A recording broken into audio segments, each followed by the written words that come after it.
the FNL Network talk show.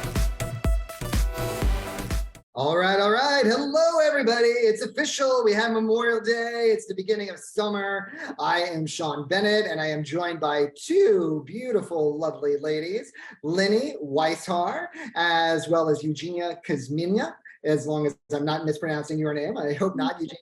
You can butcher it as much as you want. Only you, Sean. Oh, well, thank you. Kuzmina. I'll try to get an accent. And it might be wrong, but I'll pretend it is right, because sometimes it's good to be wrong. That's what I say.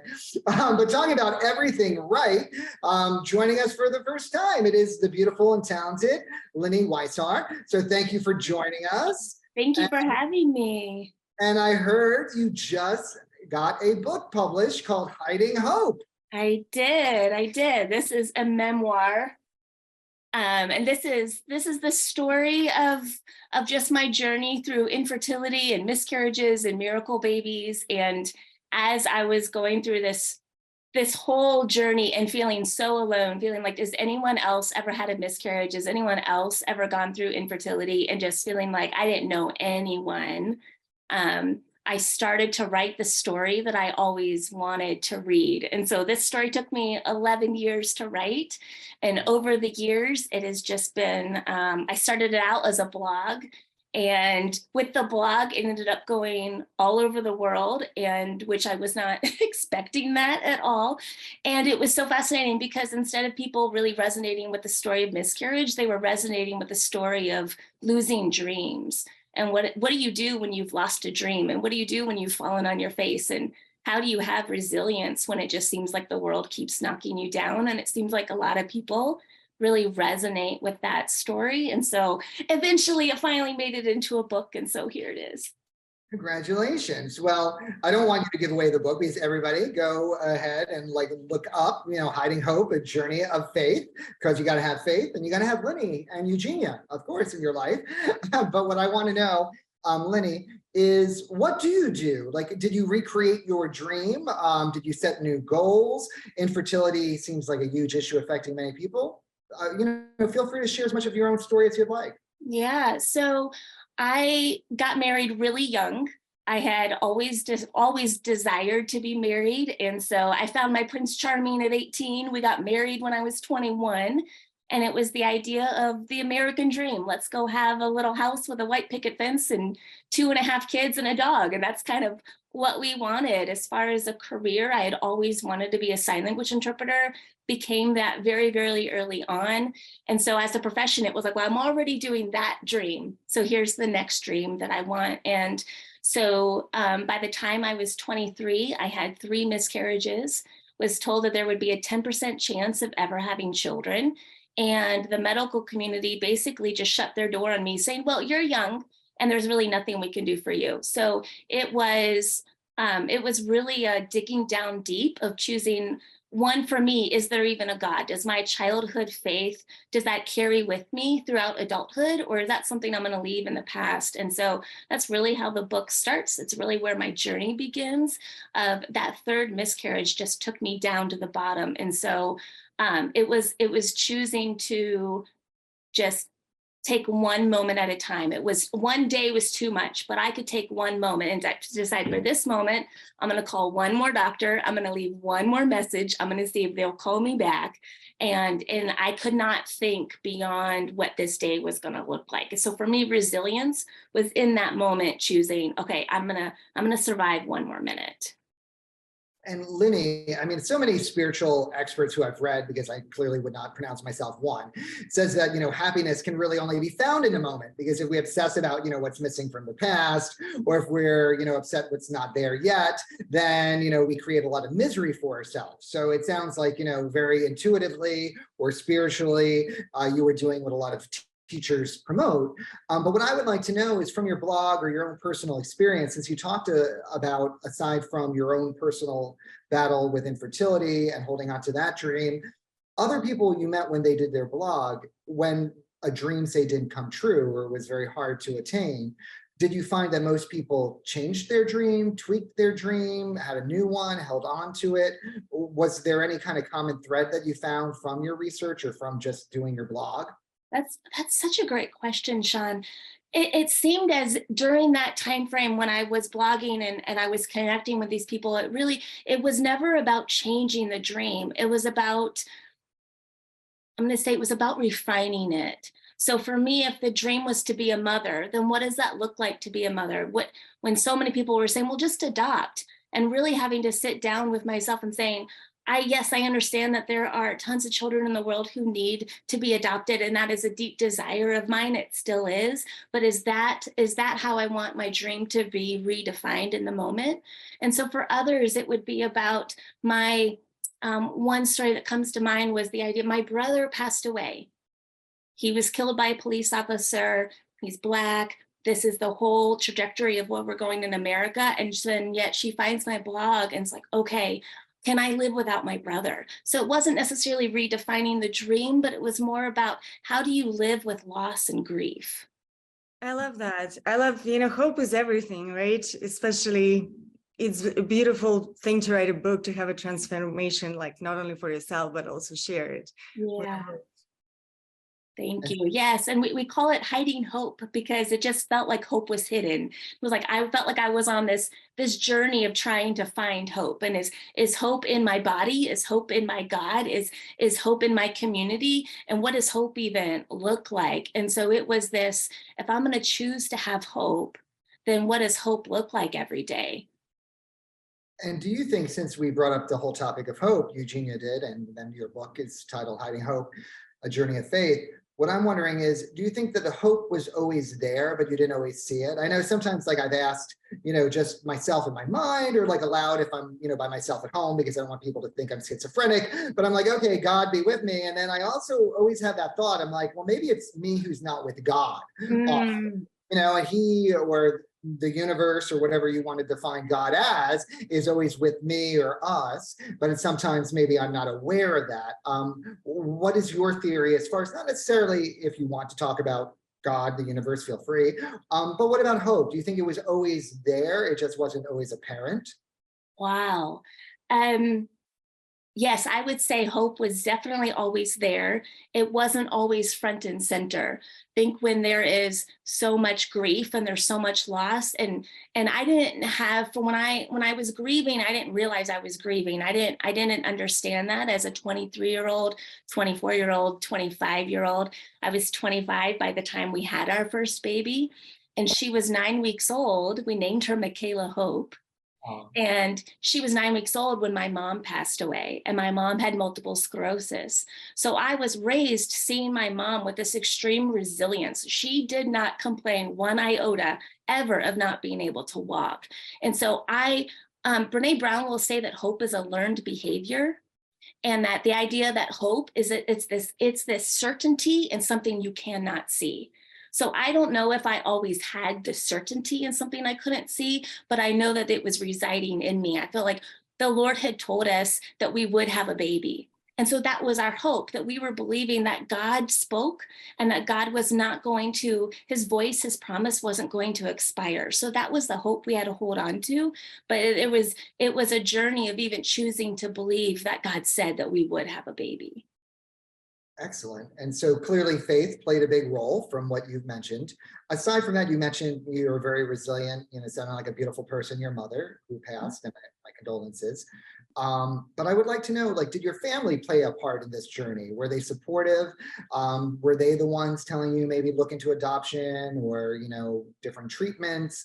And did you need a support system? Do you think, for anyone, like say if your dream is getting foggy, or the woman who didn't know if she could go on without her brother, is support, is a system, is a backup, whether it's a chosen family or a birth family, needed to overcome and to maintain your dreams and not to lose hope? What do you think? Yeah, absolutely. I mean, I'm a people person by nature. I love the community that we have built over the years. And coming from a place where I felt all alone and felt like I didn't have anyone, to now being in a place with a full community where I just feel like I belonged. I need the community that says, you know what, Linni, if you cannot have hope and faith right now that you will have a child, we will have that for you. So my mom definitely had that. My dad wasn't necessarily in the picture. He was there, but he really wasn't really a part of the journey. But my mom was the one who was like, well, Linni, if you can't call any more doctors because you're just done, I'll call all the doctors for you. And if you can't believe for a baby, I'm going to believe for a baby for you. So my mom was definitely my biggest cheerleader, my biggest support system. And when she passed, then it was, okay, she had said to me, one of the last things she ever said to me was, Linni, keep believing for more children because God has made you to be a mother of many. And so it was then my turn to dig down deep of, okay, do I really believe that God gave me one baby? Could he give me another? And when she wasn't around to remind me, hey, you're not crazy for believing what the Lord has said and what the medical community has said the exact opposite. Yeah, it's so true. There's so much more to life than just the medical community, right? Sometimes you really have to approach, like I personally approach a lot of things with holistic approach, and every disease comes from the mind. My doctor said as well that I could never have kids. Wow. Because I have something inverted in my body, and I really believed that I could, and I did everything, in my mind and like my hope and my heart, and got the kids. So I totally understand your journey, and I think there's so many kids that need to be adopted, so many animals, there's so much ways to express, right? That like motherly love, and it's so true. Yes. And what I love about adoption is that we would never want a kid who is adopted to ever feel like they're the second choice. They should never be the second choice because something else didn't work out. A kid who is adopted needs to feel as if they've always belonged in the family, that they were born in your heart, conceived in your heart, came into your arms. And so that was a place where I knew that from my time as a 23-year-old, 24-year-old, 25-year-old, I couldn't be in that place that I could say, adoption is my first choice. Now that I am 40 and I've had this journey, we're in a place where we're ready to start adopting because we want it to be our first choice. And we know so many kids in the world just need a loving home. And that whole journey in and of itself is just a wild journey, and it's full of loss too. Adoption isn't always a pretty story. And so, I have multiple friends who have gone down the adoption story and they've lost children that they've adopted. So it's that's not always like the magic answer. And I feel like maybe there isn't just one answer. Everybody has to look, to their own hearts, to what they feel is true. To me, I don't know, you had mentioned, Eugenia mentioned like animals can bring love, babies can bring love, of course. The craziest story I remember is one of my really good friends. She was, later 40s, deciding not sure she wanted to have a kid or not. And then she was having, infertility issues. And she had told me, she was like, well, I'm either going to have a kid or I'm going to get a dog. And then she wound up getting the dog, but I don't know how you compare the two. Like, to me, I'm like, I love dogs and I think certain babies can be great. Not all dogs are maybe great, but a baby or a dog, I think they are different, but somehow the dog worked out great for my friend. So I guess the alternatives, if you're not heart set, I guess, on a goal, Well, and that's so funny because we just rescued a dog on Friday, and it's this little cockapoo that he's all of 16 pounds. And when I picked him up, he just put his head on my shoulder, and I was like, oh, okay, I can see why women adopt dogs when they don't adopt children. There you go. I guess that's the option. So not that they're one and the same, but there is something about holding a little one that just really brings a lot of wholeness to a person. Yeah, absolutely. There's so many wild animals as well. I work with horses. My friend Ashley Evans did an amazing documentary. It's called Wild Beauty on horses and how much, people are so greedy and they turn them into rodeos and sell them, and the way they, shove them into cages by helicopters. So I'm trying to help them go and change laws in the Congress. So I think, there's so much work to be done. Well, and recognizing that there's value in life. Yeah, absolutely. And Eugenia, just because it's been making the news and you happen to mention the horses, it seems like a lot of competitive horses from different racetracks and so forth have been dying recently. Do you have any thoughts on that? Do you think that they're injecting these, creatures to like win races? you're mistreating them? Or Absolutely. I mean, you guys should watch this film. It just came out on Disney Plus, and I really never saw, you know, such a dichotomy. They wouldn't let Ashley, this director, film, but she's so compassionate about wild horses and just shows the infrastructure, like they're almost extinct in America. You know, it's a symbol of America in a way, you know, and the way she showed it is like they have ecology infrastructure, they have families, how they interact with each other, and just the greed, the way that, you know, people do it for profit just because the horses can't do anything to resist it, and how many of them are injured. They basically run them for like days, you know, to get them into a cage, and then whoever is injured, they just shoot them. And those type of people, they're not going to stop. Like that's, you know, I think it's very unconscious.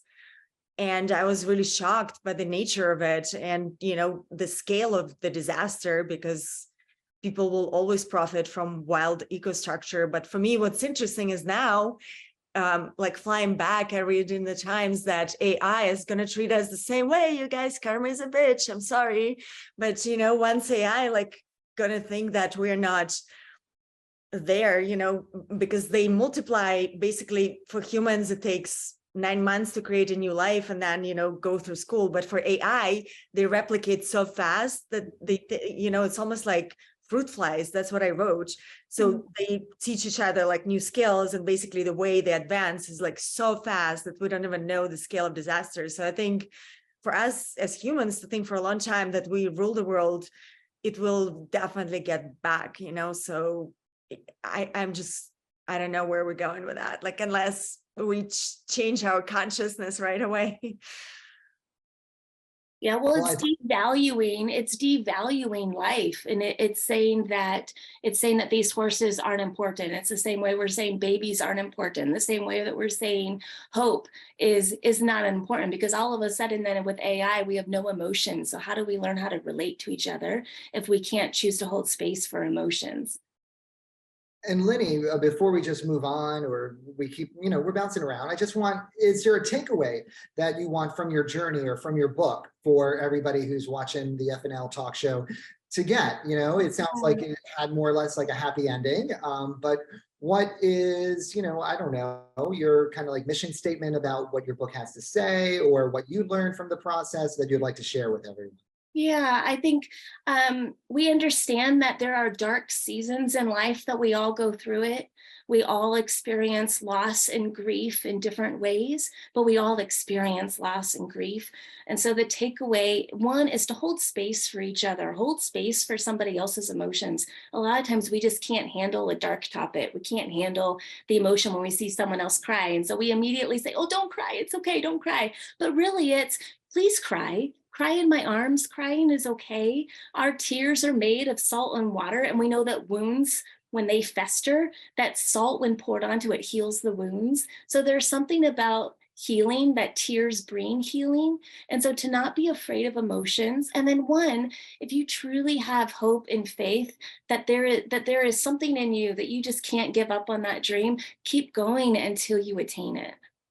Yay, I love that. It's beautiful. And I totally concur. I mean, the other thing I would like to, you know, just share is I think so much, you know, this month, June, is, you know, LGBTQ Pride Month. And I think a lot of what Pride really has to do with is love. And recently I had read on one of my social medias, because I wrote a book, I was on a reality show. So I have lots of people I'm not necessarily friends with, but I'll see what happened with them. The point of the story is a young man, and I won't share the name because it didn't end well for him. Basically beautiful, wound up being like a go-go dancer, but also was a singer. And it seems like he battled, you know, with mental health issues as well, and addiction, and wound up passing away. So I think, you know, this month especially, you know, for the gay community to be more loving to one another. And then for everybody always to love ourselves, because, you know, all the love you mentioned, Linni, and like your faith and your belief, I really feel if you don't have a sense of love for yourself, because I mean, I think life is a journey. We're learning, we're growing, maybe, you know, we're here for that purpose. We're not fully developed. We might all have issues to work on. But, you know, the more full you are as an individual, the more you have to bring to others. So wish that for everybody watching today, and for you two beautiful ladies. Thank you. Well, you know, it's true. They always say that you cannot pour from an empty cup. Yeah. So how do you fill yourself up so that you're able to give love to others? And there is something really powerful about that. Even when you're on a plane, the first thing they're saying, before you help your child, which would be a natural instinct for a parent, you have to help yourself, because if you're not well enough to help your child, then you're both out of luck, more or less, if there were to be an incident. Now, Eugenia did bring up AI, and I saw recently, one of the creators of AI was saying, we don't know what we created, and asking Congress and other entities to regulate it. So do we think that's going to happen? Do we think it's necessary? What do you have to say about that, Eugenia? Well, there's a writer's strike in LA as we speak, and it's a huge, basically, question about if the whole movie machine is extinct, if like the whole Hollywood is basically done, because now AIs write all the scripts. So, it is really easily replaceable. Obviously, a lot of corporations like Netflix, there was a great business article analyzing just the history of Hollywood and how first it was all about the studios, and then the government intervened into that.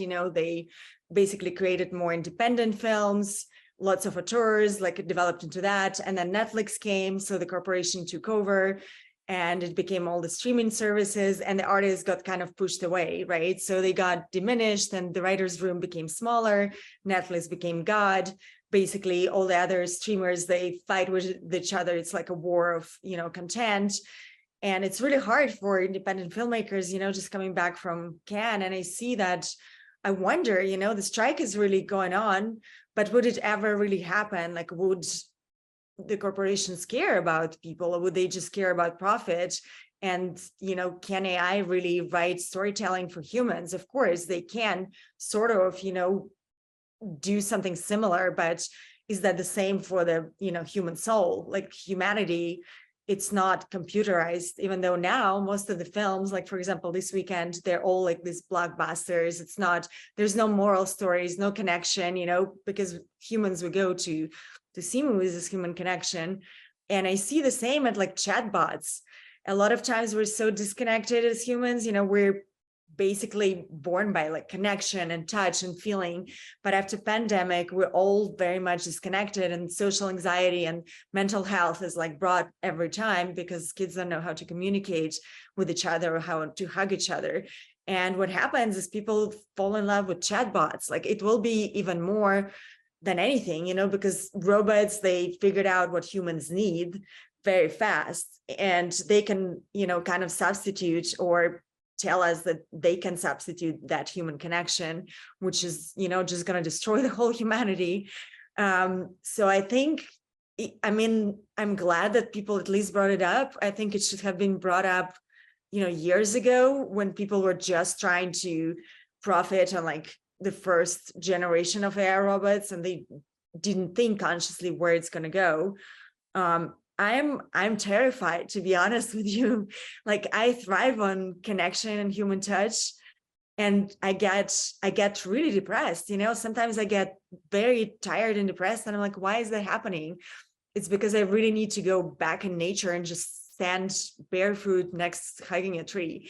And that never happened to me before, but now I feel, even walking like in airports, nobody works there, everybody's on the cell phone all the time. Like, where is that heart, openness? So actually like call me, don't chatbot me, anything. So I don't know. I it's a huge question, like I think I'm going to take some summer off and really contemplate about how I want to continue my life, because it's a big question. I think for personal beginning, like how you change your life is how you change everything else. You can change things outside of your control or circumstances, but I definitely have to adjust like my personal life.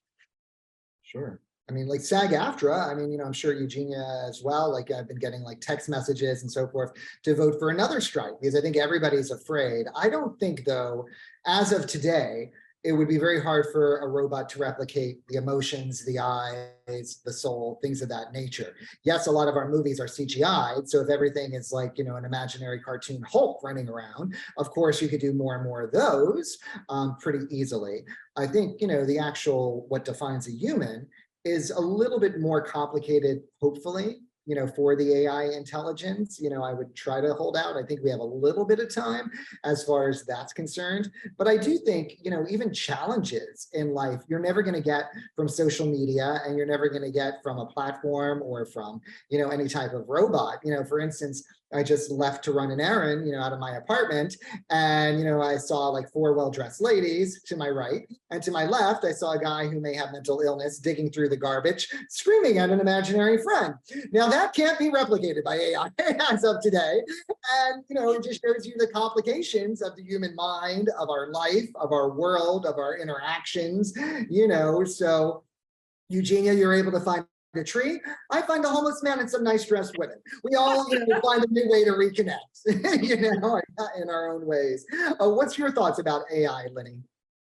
Oh goodness. Well, based on the industry, my husband is a writer. So we've had lots of discussions about how will AI change the industry for filmmaking, specifically with writing, obviously. And so I think I'm curious with the writer's strike if there will be a clause in there about what screenplays, if there's like a percentage of screenplays that AI can be used, and those are the films that AI is a part of, and then other films there will be a percentage where you can't use AI at all. I'm curious how these contracts will be written. But as far as AI goes in general, I know Elon Musk said that we needed to be really careful with it. So I think I have some concerns about it. It doesn't, I personally love people way too much to see them completely replaced by robots. And yet we've already seen a lot of that, right? If you walk into a Walmart, there are no cashiers. It's all run by yourself, right? You are the one pushing everything through that cash register. So there's definitely been a lot of elements over the years that we've seen robots slowly starting to change things. But as far as AI goes,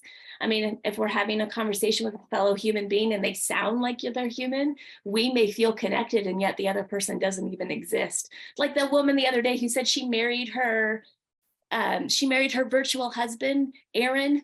Did you see that article? No. Oh my God.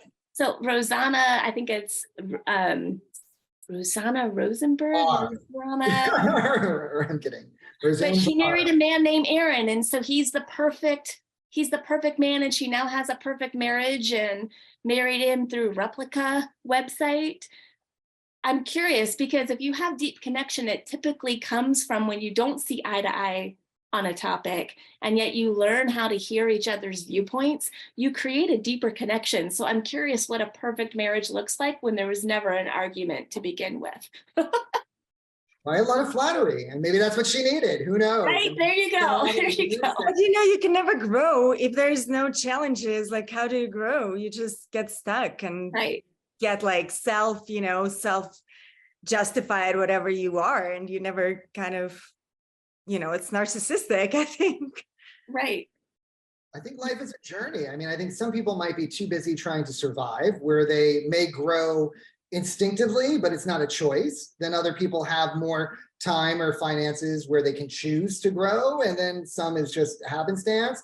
And some people never, I don't think, grow. I mean, I think some people will always have the same, or maybe they don't grow as much as we see their potential. Like we might know, oh, this friend always has money issues, or this friend always has love issues. So I think growth is also a choice, and I think people have to be aware of that choice as well. I think sometimes people aren't, to be perfectly honest. Or maybe they don't want to. They just are set in their ways, and that's that. I don't know, really. I think it's kind of complicated, to be perfectly honest. But yeah, AI definitely seems to be, all over the news, and most people are, doubting it. So now you had mentioned, Eugenia, as one of the topics you wanted to talk about. Do you think AI could take over for the glamour of show business and everything glamorous? You're always glamorous, so I don't think anybody can replace you. But what about everybody else, like myself? Are you asking me my own question? Yeah. Or share, your thoughts, however you wanted to propose it, if I misquoted you. No. I was curious, glamour, I feel like what it is for you, just growing up in fashion, like we always grew up and watching all the supermodels and, this lipstick, and like you put all this hair, and I think it was super fun. It was just an era, but now I feel it changed. Like I feel it is like something that we put on as like a thing to play, but it doesn't exist anymore in this world. Like now it's recession, we went through minimalism, and now in fashion, I see there is a lot of like robotic things and 3D printing, and it's kind of disconnected a little bit from storytelling of humanity or like play or something like that. So I just noticed this trends as well in fashion. I do love glamour because, I think it is fun to put makeup as much as like simplicity, but the 3D printing and like all this like dehumanizing, the body and dehumanizing, just they try to make you look like a robot now these days. And also all these filters that they put on. And I noticed they take, faces from different models and movie stars, and they create this whole accounts who have this maybe glamorous, or just like this life, which is imagined and dreamed about, but not true. So it's really scary to see, these faces and people follow them all over the place. It kind of dehumanizes, beauty and diversity and uniqueness about people. And it also makes everybody just get used to the certain standard. Like, you get desensitized to see the rawness of the image these days. Like a lot of photographers do struggle because it's all the same. It's like all filtered and it's all machine operated, so you don't really need that skill of like, okay, I have this eye and I have this vision. You literally just do the same thing like everybody else. So it's an interesting thing. How about you guys? I don't know if you read fashion magazines, or like follow any trends. Would you like to go, Linni, or me? I don't care. Sure, you can go, Sean. Sure. Well, talking about photographers, I had read on somebody's social media that they went to an event where you could do your own headshots. So they're already trying to use AI to, replicate a photographer. And the shots I saw, they looked okay, but I didn't think that they were, award winning. I mean, to me, the big issue with controlling AI and a lot of lack, I think, of, what I would consider glamour of like old Hollywood to the Oscars to today is a lot of corporate control. And I think if we regulated corporations more, we would have more individuality, would have more original projects, would have maybe just an incorporation of AI without the elimination of people because it's not profit only. But how do you do that when corporations probably own the government, who sets the regulations to begin with? Because when I think about, not even glamour, but just really artistic expression, to me, the last decade that had that, I mean, and maybe I'm just being an old fuddy-duddy, but it's like the 80s, because it had a very distinct look, whether you liked it or not. So the big Jersey hair, and then you had the shoulder pads, and, a very certain sense of style. Then after that, you had maybe a little bit of grunge in the 90s, but even hip hop made its debut and everything in the 80s. And since then, to me, it's all just been a variation, even with fashion. Oh, now the zipper's on my shoulder. Now the zipper's, going to be buttons instead. Now we're going to use, mesh cloth, just changing of fabrics and styles that have already been done, but are more predictable to sell and to be mass reproduced. Or just labeled, and the whole, fascination with the Kardashians. So if it's Louis, I want it. If it's Prada, I want it. And it doesn't really have to do with, oh, it's so distinct. It's that brand. It's that brand labeling. So, and, from even Broadway, like, right now, and I think it won the Olivier in London, as well as did Life of Pi, Back to the Future, the musical. My point is, it might be a great musical, but it has to be based now on a movie, like not all of them, but like, Hamilton's probably like one of the last real original ideas that took, Broadway by storm, because, producers and corporations and the funding wants a guaranteed audience. So it's much easier to sell them if you're going in with pop music everybody knows, if you're going in with a story everyone knows. So to me, that's kind of what killed, glamour. And even like, the Oscar ratings keep getting lower. And so people aren't tuning in, and it kind of became, oh, well, we can see the Oscars every week on the Kardashians or Vanderpumps and what they're wearing. I don't need to see somebody dress up for the red carpet. I don't know. That's my take on it. What about you, Linni? Well, do you think, I don't know if I have necessarily opinion. I feel like I have more questions. Oh. Do you think that the Oscar ratings are going down because glamour seems to be everywhere versus maybe even 20 years ago, it was a very unique experience?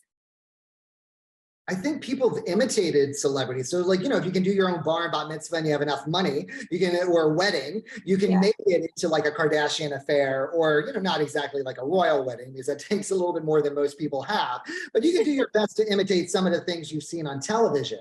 So I think it is less special. And I also think as time went on, I think even culturally, we have a lot of mixed messages like, oh, well, don't be vain. We've got to love and represent all body types. Well, clothes weren't always made for all body types, to be perfectly honest. Right. And it was, set for a very set figure. Granted, in the 80s, maybe some of the models were more curvy, but that's coming from women who were very small, in the 60s, so it was just like a slight change, and Anna Nicole was like, oh, you could be a stripper and still become a model. Okay, that's a little bit new.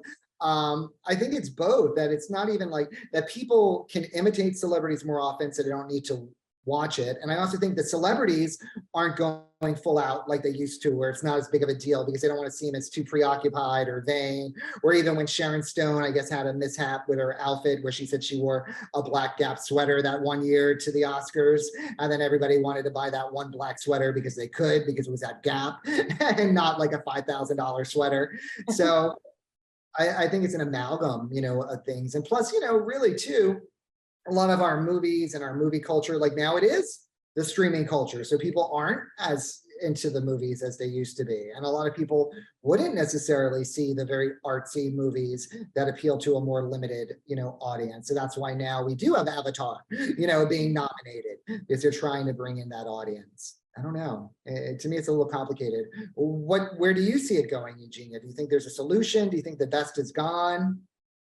Yeah, I mean, in Cannes, it was all about TikTok. It was definitely the most unglamorous Cannes I ever been to.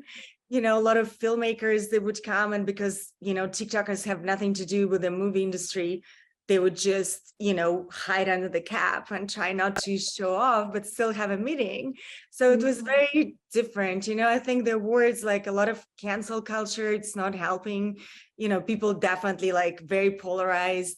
There's no organic way of storytelling. I always think like, no matter who you are, how you look, if you have a soul, something to share, that's what will authenticity. That's what will draw me in, no matter what the story. But I feel people are just trying to push like some kind of political agenda on top of everything, and also the war that's happening with Russia and Ukraine. Like, I don't know, it's really polarizing.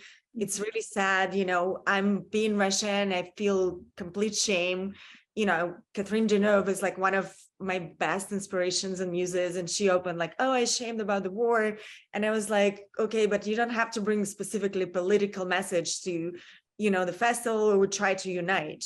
You know what I mean? So I think Oscars for me, that was, I know that they're progressing a little bit, right? There is progress in like Asian community, but also there's just so much hypocrisy that's happening. So, I think there's a lot of changes that need to be made. I agree. And because you brought up the topic, Eugenia, about, everything being polarized and politicized, when I was, I watched too much CNN, just as an admission, I just want to say.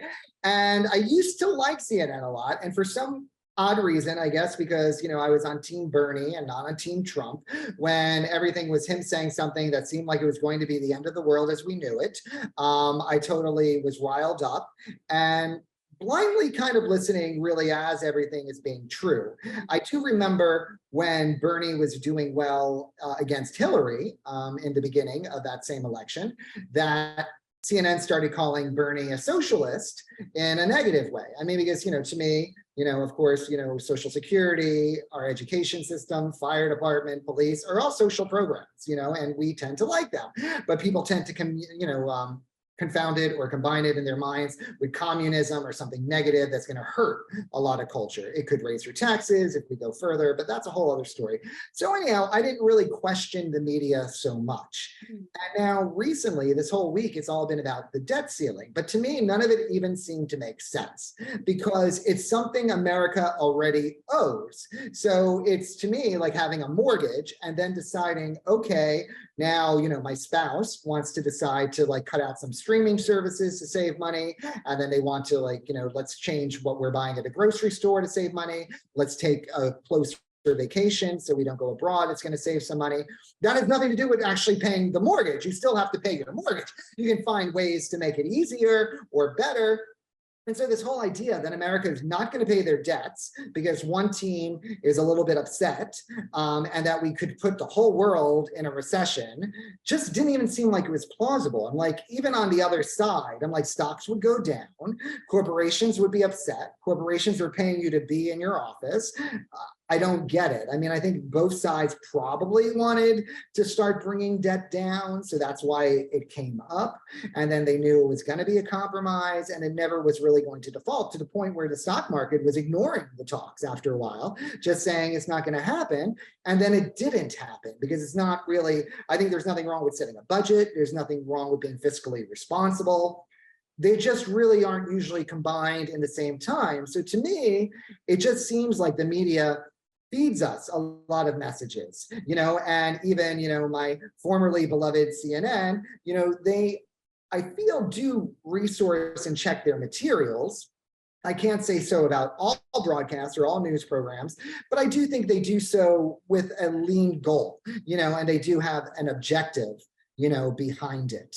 And I even, I recently saw a documentary on Netflix about Pornhub. And then one of the New York Times articles came out saying that, yes, there were examples where they didn't take down horrible, examples of abuse. But at the same time, that same platform is how many people were making their living and not being exploited by the porn industry. So when they destroyed one, they destroyed the other without taking it into consideration because they had a message that they knew would sell or to share, or maybe they had all the good intent in the world. I don't really know. So my whole thing was, I feel that the whole debt ceiling was much ado about nothing, and that the media is often like spoon feeding us, these ideas we want to hear, fact checked or not. What do you feel about that, Linni? Oh, well, I was raised with two very political parents who were extremely involved in politics and organized galas and fundraisers and did absolutely everything you can imagine to support their party. And so I think that's left me a little jaded about politics. And so I typically try to stay out of it. But I actually agree with you, Sean. There's an element with the debt ceiling. At the end of the day, we're going to ask not just our children to pay this, but our grandchildren, our great-grandchildren. At some point, we will not have any more money left to even print in order to even have an economy that's running. So that's my 2 cents. Well, yeah, and funny enough, I mean, the last time wasn't long ago. Clinton left with a surplus in the economy. And then since then, it's, been downhill for different reasons. And I don't want to blame parties, which I could, but I won't. Anyhow, Eugenia, I think you have, a set opinion. What do you think about the media spoon feeding us these ideas and politicizing? Do you think it's connected? Do you think it had anything to do with the debt ceiling, or other topics are fine as well? Yeah, I mean, the economy is getting destroyed. Honestly, I don't know if it's the population of everything. And I do support minorities all the time, but I think it's getting to the point where it just doesn't make any sense. I don't know what you guys think about the story about the last Glamour cover where, and it is very controversial, right? It was a transgender man who was a woman who is pregnant, right? I wonder what you guys think about it, because all my life, coming from food lines and struggling, I would support any minority and any diversity, but I think it got to the point where they just dehumanizing any kind of experience, and there's some kind of agenda, I think sexualizing, it's important for kids to teach it, but there should be regulations. Now, I don't know what you think, I feel like we're all just getting to be robots, and there's no way to have kids, and that's what they're trying to stop, from us, from having something natural.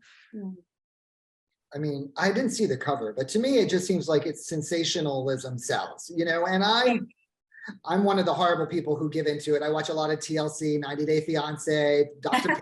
author, My 600-Pound Life. So all these examples of extreme choices that may or may not be good for you. And I don't know why, but somehow I find it entertaining, which is terrible, but I do.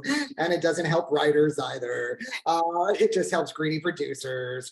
But yeah, I think sometimes, one agenda is to push the envelope and just to get attention and just to get media. And then I think other times, a lot of what's going on is maybe to keep control, of people, as long as there's like, team A and team B. How I honestly view everything is, if we are fighting amongst ourselves and we're worried about drag queen story hour that probably only happened in liberal schools where most people signed a permission slip, because clearly no child should be sexualized or have a topic brought up that the parents don't agree with. And most of the time, I think the teacher would be fired. These are people working for $25,000 to $50,000 up to $100,000 a year at universities. They're not making top dollar typically, in the early phases of teaching. I don't think most of them are trying to promote an agenda or, do anything other than, actually do their job. And, if anybody does happen to cross the line, I do feel, there should be consequences. And I just think the media may try to make a mountain out of molehill. Like, so for instance, even with say drag queens and DeSantis, why are you taking your kid to a drag show? Like, to me, it's the same as, your kid shouldn't be at a crowded bar. Your kid shouldn't be at Mardi Gras. There are things where kids are meant to be and where kids aren't meant to be. If it is, a story hour, then there should be a permission slip, because then you just treat it as dress up or whatever the reason is. Like, do we need drag queen story hour for people to feel good and comfortable? No, I don't think it's needed. If some school wanted to do it, whatever is how I feel, but I also don't have a kid. But that's just, my 2 cents, on that topic. I just think all these topics, and from both sides of the media, are really to get us to not look at the people who aren't paying us fair wages, who aren't, who are raising the prices of groceries and not being regulated, who are putting AI to take away the jobs. And so if we're like, look over there, the real issues are all under the carpet. And so the same people in power, which are mainly old white people, stay in power, because of course, if you have a good job, you want your kids to do as good or better than you. So you don't want it to go to the person who's more diverse or somebody else for whatever reason, even if they aren't possibly more deserving. Some people may, be open to that, may the best person get it, but most people be like, mine own first, and then we can help others. So almost like we talked about earlier, help yourself first and then others. But then when you make it about money, sometimes it's, a little bit more vehement, with a lot of people's viewpoints. I don't know. Any other thoughts about this whole little rigmarole of the media, what they're pitching? I agree with Eugenia. There seems to be an agenda where we're not protecting the innocence of our children. And I agree with you, Sean. It seems like there's a smoke screen. What else is going on that's not being reported? What else is happening that we're not actually seeing? I think that there is something to be said about groupthink and choosing to think like a robot. And I saw a video today, and it was somebody standing outside of a store with one of those lint rollers, and he just said, "Open up your arms." And every single person did. And then he just lint rolled them. Next one, open up your arms, lint rolled them. And it was a social experiment to see, will you comply with an order that does not make sense? And so now all of a sudden, this idea of critical thinking goes out the window. And I think that's the problem with, as parents, if we start to take parental rights away, then are we really allowing our kids to have critical thinking? I allow both my kids, Victoria Faith and Michaela Hope, I allow both of them to challenge me because I want them to challenge authority figures. So they don't get in trouble in my house for challenging why I've made a decision. And in fact, most of the time I let them change my mind just to show them that they have a voice and opinion that's valuable in this country. I love it. I love that you have faith and hope. Yes, absolutely. Yep. 10 pregnancies, 8 miscarriages, and 2 miracle babies, all in 11 years. And so this is my legacy book for them. And it was not written with AI. It's 100% my story, my words.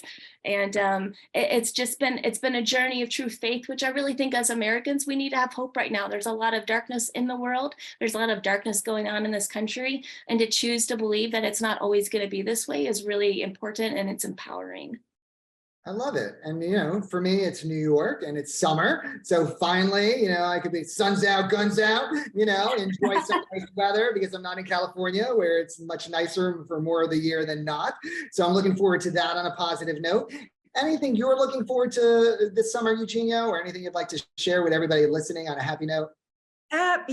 I'm working on a poetry book, in the world where everybody's doing TikTok, like I think I mentioned a couple of times, but I'm really excited to actually now, like I just wrapped up a couple films, so I can sit down in nature and take some time off and really ground myself, because there's so much things that are happening. There's so many news and, I catch myself sometimes being very sensitive and very anxious and becoming even sick, to the point where like, oh my God, this is happening and people are violent and there's this cruelty. And sometimes I feel like now for me is the time to really ground myself and go inside and kind of, because writing poetry without AI is like the most profound transformational experience that you can ever have. And you can only do it for yourself. And God bless, maybe humanity, like we'll read some kind of poetry still when I finish the project, But I believe like coming from the heart is everything, we can think and we can invent and we all want to be like, live forever. But, actually coming like to trust and hope and God, like you say, whatever God is for you, like for me, it is definitely just spirituality. And every person is God in himself, women and men. And anybody basically living being, so I'm very hopeful, I'm hopeful if I change my universe, everything is energy, I feel good things are happening, and that's, I'm grateful and lucky to have kids and my family, and that's the most important thing. Beautiful, Eugenia. Well, we have two beautiful women who were told by doctors that they may not have kids, and they did. So everybody believe in your dreams who's listening. We have beautiful Eugenia, who did some great film projects we want to hear more about, and working on your poetry, which we all want to read.